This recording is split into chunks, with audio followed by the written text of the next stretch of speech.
Baik, Assalamualaikum warahmatullahi wabarakatuh. Sebelumnya perkenalkan, nama saya MD Kerlangga Simajunta NPM 2308260046. Sini saya ingin membuat tugas blog growth and development. Sini saya membawa materi tentang retardasi mental. Mungkin langsung saja. Untuk definisinya sendiri itu, retardasi mental itu ialah gangguan perkembangan intelektual yang ditandai dengan keterbatasan fungsi intelektual dan kemampuan adaptif sehingga menyebabkan kesulitan dalam komunikasi, kemandirian, interaksi sosial, serta aktivitas sehari-hari.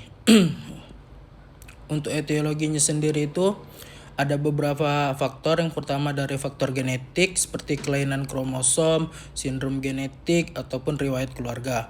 Nah, untuk faktor berikut itu ada faktor biologis. Yang pertama infeksi selama kehamilan, keracunan, ataupun hipoksia pada saat kehamilan atau persalinan. Nah, yang terakhir itu ada faktor lingkungan.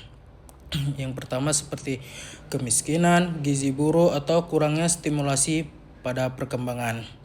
Nah, selanjutnya untuk faktor resiko, yang pertama itu ada kelainan genetik, selanjutnya ada gangguan kehamilan, ada persalinan dengan komplikasi, ada kurang oksigen pada saat lahir, dan ya, ada lagi malnutrisi.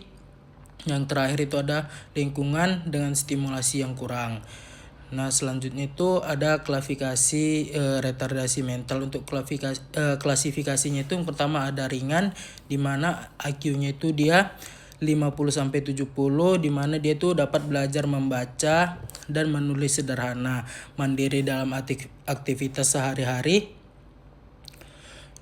serta tamat pendidikan dasar, di mana ini dia lebih kurangnya sekitar 80% dari kasus retardasi mental. Nah, selanjutnya itu dia sedang, di mana IQ-nya 35 sampai 49, di mana bahasanya itu dia berkembang lambat, membutuhkan bimbingan, dapat dilatih merawat diri, di mana ini dia lebih kurang 12% dari kasus.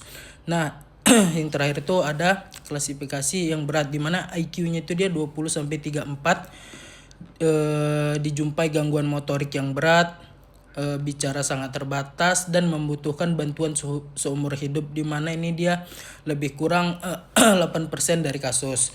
Nah, selanjutnya itu ada dampak, di mana dampaknya terhadap akademi itu dia prestasi belajarnya rendah, dampak terhadap sosialnya dia sulit berinteraksi, adapun stigma buruk dari masyarakat. Nah, untuk emosional dia tuh biasanya rendah diri, depresi, dan kecemasan.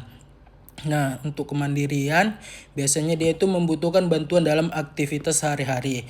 Untuk tata laksananya, yang pertama itu dari tata laksana non farmakologisnya itu dia bisa di terapi perilaku, terapi okupasi, terapi wicara, terapi kognitif, atau pelatihan keterampilan hidup, pendidikan luar biasa, ataupun edukasi keluarga. Nah, sedangkan untuk tata laksana farmakologisnya itu biasanya dia tidak ada obat khusus untuk menyembuhkan dari si retardasi mental ini.